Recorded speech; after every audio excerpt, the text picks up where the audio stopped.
we have to expect na ito ay continuous pattern na gagawin ng China laban sa atin. No? Ito ay continuous na struggle for presence and for assertion of sovereign rights in the area. So you will have to expect these things to happen.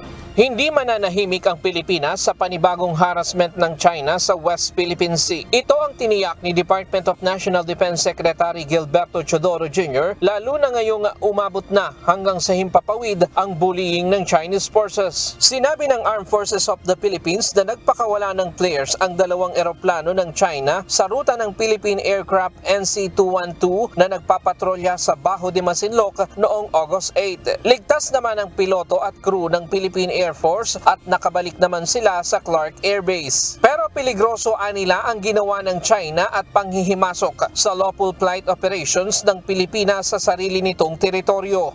Ang dami talaga ng flare is parang it will deflect any incoming missiles no, into so parang protection ng aircraft yan.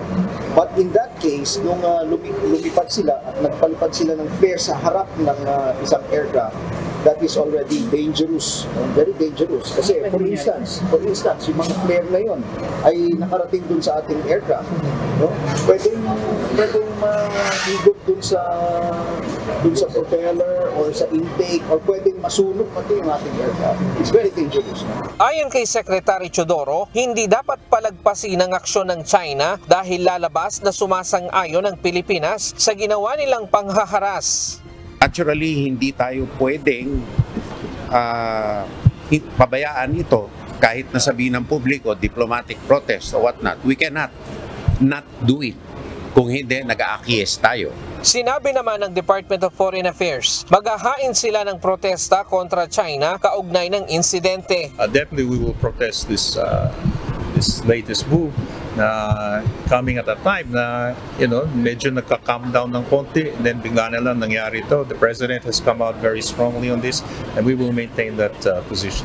Ayon sa DND, bahagi ang pangyayaring ito sa naratibo ng China sa pag-angkin sa buong South China Sea na hindi naman suportado ng international community. Dinadaan rin nila sa lakas at puwersa ang pag-angkin sa teritoryo kahit pa ang Pilipinas ang may karapatan sa West Philippine Sea. All they have on their side is brute force, no, and strength and might, and that's what they're gonna do.